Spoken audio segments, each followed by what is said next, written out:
देवियों, भाई, थोड़ी सी बातें ऐसी हैं जो आपको गांठ बांध करके रख लेनी चाहिए और कभी भूलना नहीं चाहिए। इनको आप गांठ बांध के रखना, कभी भूलना मत। एक बात मुझे आपसे ये कहनी थी, आप किसी विशेष उद्देश्य को लेकर के, विशेष प्रयोजन के लिए इस विशेष समय पर पैदा हुए हैं। ये युग के परिवर्तन की वेला है। आपको दिखाई तो नहीं पड़ता, पर मैं आपको कह सकता हूँ और मुझे कहना चाहिए, आप जिस समय में पैदा हुए हैं ये साधारण समय नहीं है, असाधारण समय है। इस समय में युग तेजी के साथ में बदल रहा है। आपने देखा नहीं किस तरीके से हेरफेर, परिवर्तन विश्व की समस्याओं में होते हुए चले जा रहे हैं। विज्ञान की प्रगति को आप देख नहीं रहे क्या? ऐसी ऐसी चीज़ें बनती हुई चली जा रही हैं। एक किरण, एक रेस, जिस तरीके से एक्सरे की किरणें फेंक दी जाती है, किरणें फेंक दी जाए, न गैस फेंकने की ज़रूरत है, न कुछ फेंकने की ज़रूरत है। सारे का सारा इलाका, जो मनुष्य जहाँ है वहाँ के बैठे रह जाएंगे, उठे के उठे रह जाएंगे।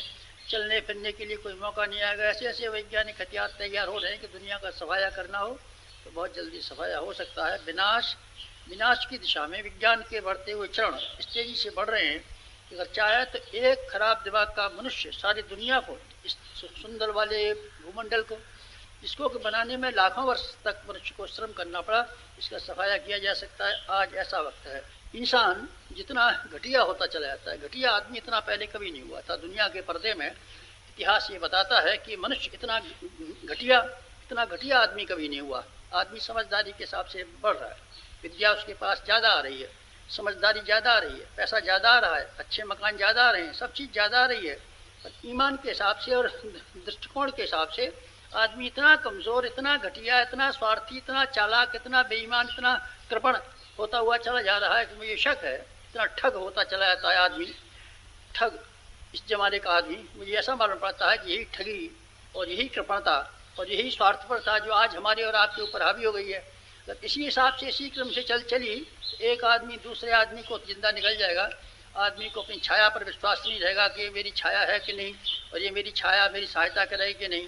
आज ऐसी विचित्र स्थिति है बेटी, हम कुछ कह नहीं सकते। जैसी दुनिया की विचित्र स्थिति है, भयानकता आज हमने सामने खड़ी है। युग का एक पक्ष विनाश के लिए मुंह फाड़ के खड़ा है। अगर इसी क्रम से, इसी राह पर जिस पर आज हम चल रहे हैं, अगर वैज्ञानिक उन्नति, मनुष्यों के भीतर स्वार्थपरता की वृद्धि, मनुष्यों के संतानों पर नियंत्रण का अभाव, यही क्रम चला तो दुनिया के नष्ट हो जाएगी। आप ध्यान रखना, 100 वर्ष में बाद हम तो जिंदा नहीं रहेंगे। आप में से कोई जिंदा रह जाए तो देखना दुनिया का क्या हाल होता है अगर ये स्थिति बन रही। तो एक और स्थिति है, इसके ख्वाब हम देखते हैं, सपने हम देखते हैं, हम सपने देखते हैं।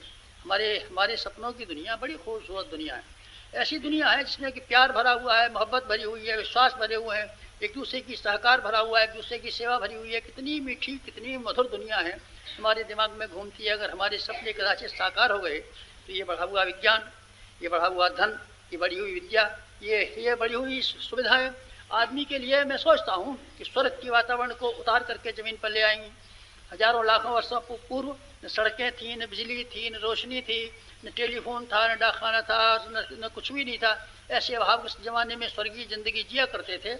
आज हम बेहतरीन परिस्थितियों में, दुनिया में इतनी शांति, इतनी सरसता, इतना सौंदर्य, इतना सुख पैदा कर सकते हैं कि हम नहीं कह सकते। इस चौराहे पर हम खड़े हुए हैं, एक विनाश का चौराहा, एक उन्नति का चौराहा। इस उन्नति में क्या होने वाला है, इसके लिए आपको भूमिका निभानी पड़ेगी। कास्टिंग वोट आपका है। 2 वोट बराबर होते हैं, एक वोट प्रेसिडेंट का होता है। प्रेसिडेंट दोनों वोट बराबर वालों में से जिसको चाहे उसके पक्ष में अपना डाल सकता है, उसी को जिता सकता है।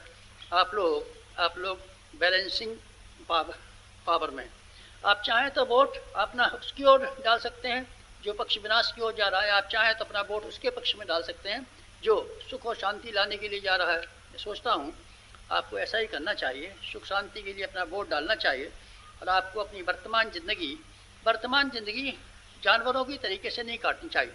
आपको अपनी वर्तमान ज़िंदगी मनुष्यों की तरीके से, विचारशील लोगों की तरीके से, समझदार लोगों की तरीके से खर्च करना चाहिए। ये विशेष समय है, ऐसा समय फिर आने वाला नहीं है।